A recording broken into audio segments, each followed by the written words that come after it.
Good morning. Welcome back to the Southern Bible Thumper channel. For this upload, we will be reading Deuteronomy chapter 14. Ye are the children of the Lord your God. Ye shall not cut yourselves, nor make any baldness between your eyes for the dead. For thou art an holy people unto the Lord thy God, and the Lord hath chosen thee to be a peculiar people unto himself, above all the nations that are upon the earth.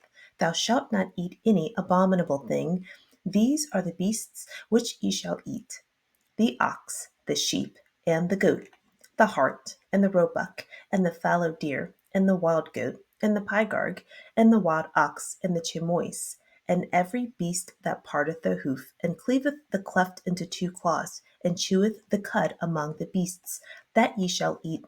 Nevertheless, these ye shall not eat of them that chew the cud, or of them that divide the cloven hoof, as the camel, and the hare, and the coney, for they chew the cud, but divide not the hoof, therefore they are unclean unto you. And the swine, because it divideth the hoof, yet cheweth not the cud, it is unclean unto you. Ye shall not eat of their flesh, nor touch their dead carcass. These ye shall eat of all that are in the waters. All that hath fins and scales shall ye eat, and whatsoever hath not fins and scales ye may not eat. It is unclean unto you. Of all clean birds ye shall eat, but these are they of which ye shall not eat: the eagle, and the ossifrage, and the osprey, and the glede, and the kite, and the vulture after his kind, and every raven after his kind, and the owl, and the night hawk, and the cuckoo, and the hawk after his kind, the little owl, and the great owl, and the swan, and the pelican, and the gier eagle, and the cormorant, and the stork, and the heron after her kind, and the lapwing, and the bat. And every creeping thing that flieth is unclean unto you, they shall not be eaten. But of all clean fowls ye may eat. Ye shall not eat of anything that dieth of itself. Thou shalt give it unto the stranger that is in thy gates, that he may eat it, or thou mayest sell it unto an alien. For thou art an holy people unto the Lord thy God. Thou shalt not see the kid and his mother's milk. Thou shalt truly tithe all the increase of thy seed, that the field bringeth forth year by year. And thou shalt eat before the Lord thy God, in the place which ye shall choose to place his name there, the tithe of thy corn, of thy wine, and of thine oil, and the firstlings of thy herds and of thy flocks, that thou mayest learn to fear the Lord thy God always. And if the way be too long for thee, so that thou art not able to carry it, or if the place be too far from thee, which the Lord thy God shall choose to set his name there, when the Lord thy God hath blessed thee, then shalt thou turn it into money, and bind up the money in thine hand, and shalt go on to the place which the Lord thy God shall choose. And thou shalt bestow that money for whatever thy soul lusteth after, for oxen, or for sheep, or for wine, or for strong drink, or for whatsoever thy soul desireth. And thou shalt eat there before the Lord thy God, and thou shalt rejoice, thou and thine household. And the Levite that is within thy gates, thou shalt not forsake him, for he hath no part nor inheritance with thee. At the end of 3 years thou shalt bring forth all the tithe of thine increase the same year, and shalt lay it up within thy gates. And the Levite, because he hath no part nor inheritance with thee, and the stranger, and the fatherless, and the widow, which are within thy gates, shall come, and shall eat and be satisfied, that the Lord thy God may bless thee in all the work of thine hand which thou doest. Summarizing Deuteronomy chapter 14, Moses is continuing his extended address to Israel. Now we know that the current population is the second generation out of Egypt. So the generation of people who saw the plagues in Egypt, who walked with Moses after the Red Sea was divided, that group of people are all gone, as well as Moses' sister, Moses' brother. Moses' children haven't been mentioned, his wives haven't been mentioned. And so the Bible is alluding to Moses is alone. He was socialized as an Egyptian. He was adopted by the Pharaoh's daughter. He did not have to live this life of being in the wilderness, leading a group of ungrateful people who just weren't used to having anything. And one act of disobedience was enough to make him not be eligible to enter in the land of Canaan after all that sacrifice, after all that He did. He still wasn't able to enter Canaan. So he's been talking since Deuteronomy chapter 1, earnestly trying to get this current population to understand the importance of the events in Exodus, Leviticus, and Numbers.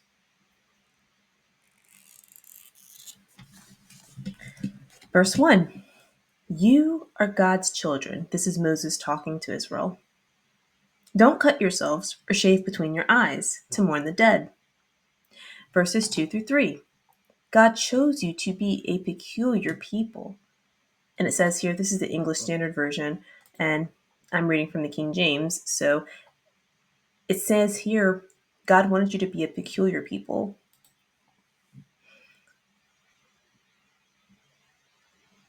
And then it says at the end, don't eat any abomination. So being choosy about what you eat, having to tell people, oh, I don't eat that. That's a godly standard.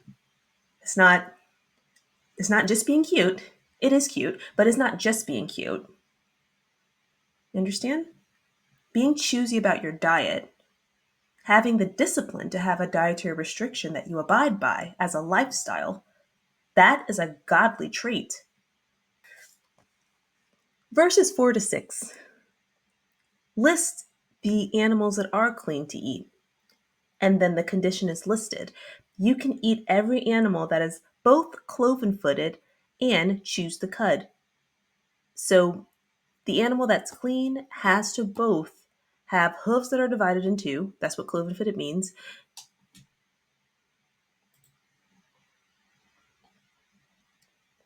Divided hoof. Okay. And then there's a list of animals here that meet those conditions where they have the divided hoof and they chew cud. But these are animals that are unclean to eat. And when you do some research on these animals are either they live in stressful situations, like both the camel and the hare or the rabbit, they live in both really harsh conditions. So that's just something. Some of these animals that are unclean, it would just help to understand why God might have characterized them that way when you look into what kind of animals they are, their environments, their dietary habits. Then it makes sense. Like even with the pigs eat anything. They really are disgusting animals.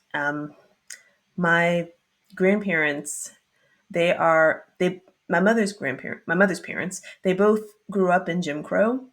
And so it was customary at that time for everyone to have farms because it was so hard for them to keep work because of, well, Jim Crow. So they had to raise their own animals a lot to help supplement income and carry them over when, something happened with this job or that job, because that's how it was during that time. Fortunately, my grandfather was smart enough to start his own business because he kept getting let go from his jobs. And he said it was just so hard to keep steady income. He had his last straw when he was working for, well, you know what kind of man he was working for, but he was working at a company, and the manager got angry with him because he had a side job repairing motors on vehicles, repairing gas pumps. And his manager told him, you're going to have to choose. You can either work for me or work for yourself. And he said, you know what? I'm going to work for myself. And he never worked another job again. He never worked another job again. He opened his own shop and fixed gas pumps and automobile. But sidebar, in the meanwhile, he had to have a farm because he had 4 children and a wife. They grew tobacco and they sold tobacco, which is how they sustained themselves during those times of, how that was with unemployment during Jim Crow. So I'm one generation removed from Jim Crow. Um, so living in the South, I've definitely heard a lot of things.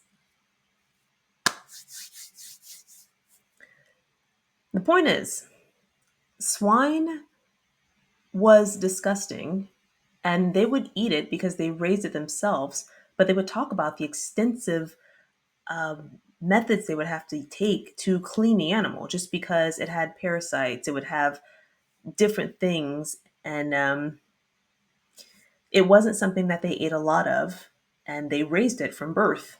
So, just some additional information. They always explain to me how nasty pigs were and don't eat pork and it's disgusting and, eat the turkey sausage instead. My grandfather also dug his own wells, and I grew up drinking well water. And the city forced them to get on city water after they paid their house off. So, but the thing about that is now I'm really discerning with how water tastes. I can smell when water smells off. Sometimes when you buy water, it smells off. Okay, that's off topic. The pig. There's a whole verse dedicated to not eating pig because of how unclean it is. And it says, don't eat the flesh and the carcasses, don't touch them. Have nothing to do with the pig. There's also we're not going to get to it until later in the Bible, but there is a story in the Bible of demons being sent into pigs that then run off and, off themselves because they were demonically possessed. And so the demons didn't go into any other animal. They begged to go into the pigs. Should not be eating that because we're peculiar people. It's a godly standard to be peculiar about what you eat. Remember, the first law in the Bible is a dietary restriction. Don't eat the fruit. Don't eat it. That's the first law. The first law was not a sexual law. It was about what you eat. It's that important.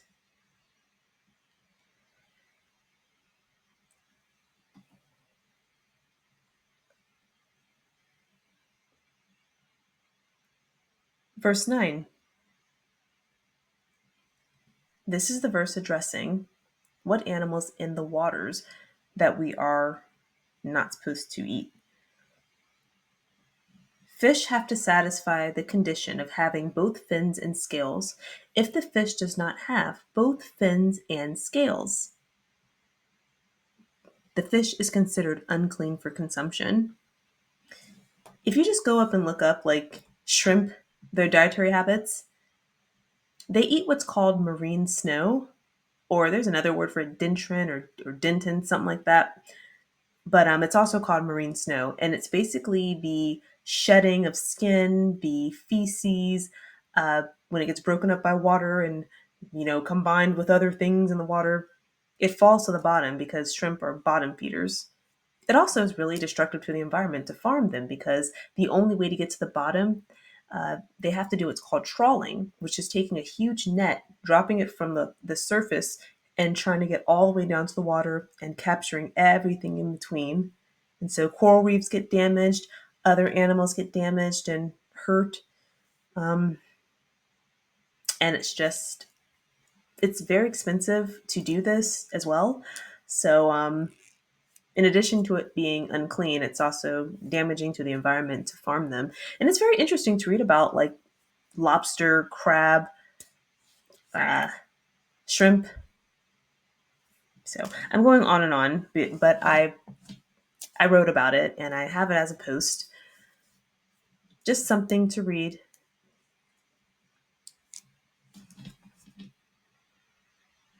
Verses 11 through 18 list the birds that are unclean to eat. Verses 19 through 20, every creeping thing that flies is unclean, and you can eat clean birds.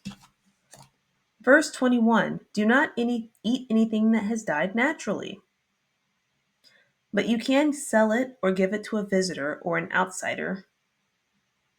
God wants Israel to have specific dietary habits. And also, do not see the goat in its mother's milk. I addressed this in another chapter.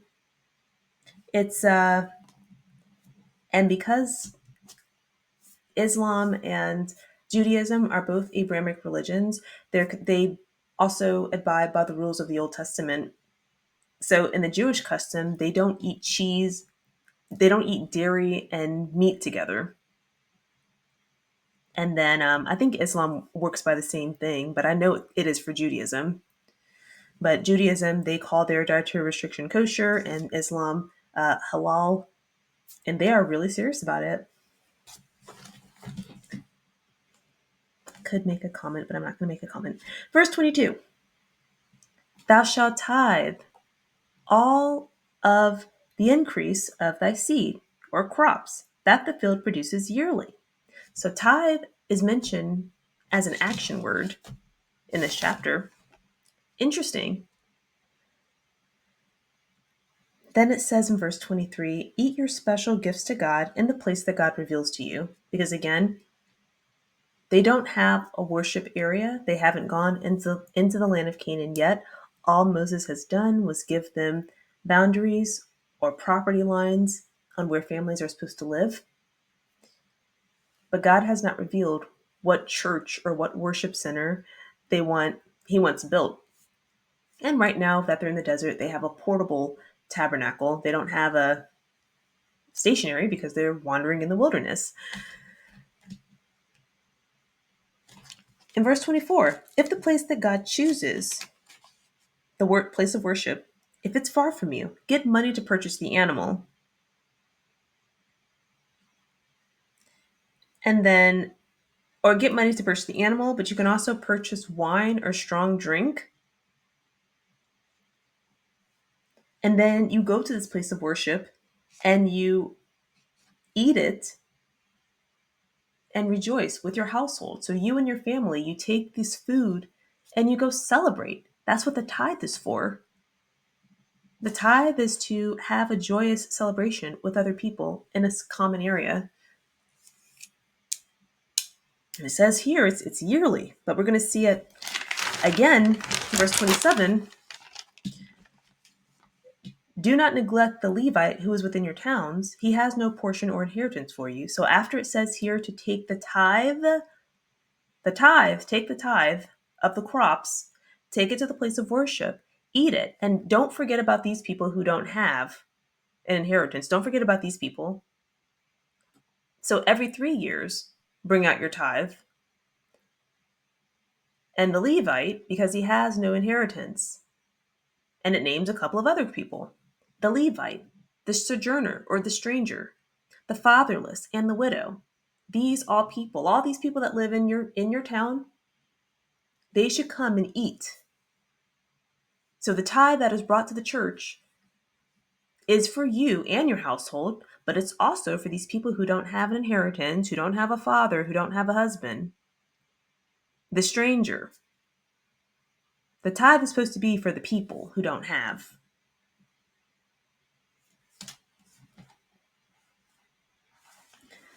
Highlights. So, Deuteronomy 14, verse 2. This is a reference to Deuteronomy chapter 12, verse 15. Or this is something, when I did Deuteronomy chapter 12, I misinterpreted the restriction or what Moses was saying about eating. I thought what was being said was that clean and unclean animals can be eaten. And maybe this is why he's repeating this now in this chapter, because even though I used all these resources, I still got it wrong. So I just want to go ahead and correct that because I did say they can eat. But now that I'm reading it again, the ceremonially unclean and the clean, I misinterpreted that. And it makes sense that he would come back in Deuteronomy and say, well, you know what? Let me list exactly what you're not supposed to eat. Don't eat these. This is an abomination. So now we're very, very clear that there are certain things that are not supposed to be eaten by Israel. And it's so important that it's listed as an abomination. So just want to be clear, the word peculiar, distinctive, particular, odd, curious, unusual, eccentric. We know that all the entries underneath the term at the top, this is what this term encompasses. Everything that's listed underneath it. So being odd, being curious, that is like curious. Okay, I did say that. Being odd, being different, it is a godly standard. I just want to make that clear. We look at verse 22 and 23. My contacts are starting to get dried out again. There's an action. I just want to be clear. There's an action.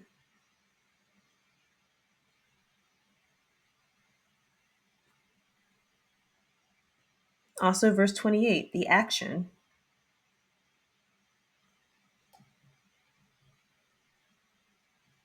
This tithe that was supposed to be given, it was supposed to be planned for people who didn't have, the Levites who did not have an inheritance. That's the action behind the tithe. And it says the end of 3 years in verse 28 and yearly in verse 22.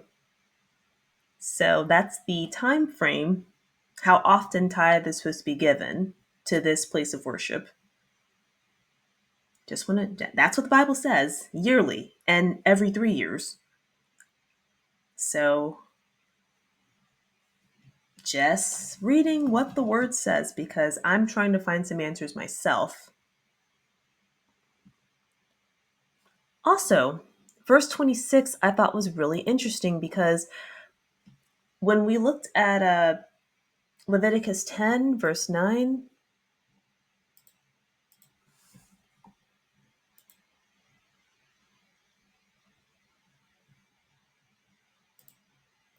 when you go into the tabernacle of the congregation, I remember this was saying don't drink this when you go into the meeting. But when we look here, it's saying you can bring, when you come to the house of worship to make your special contribution, you can bring strong drink or wine. What Deuteronomy is illustrating sounds more like this you're supposed to celebrate with your community, eat with your community, fellowship with them, and you fellowship with food and wine. The tabernacle seems more like a place of worship, tentative meeting. So that's all I have. I just really want to make sure we're making that clear.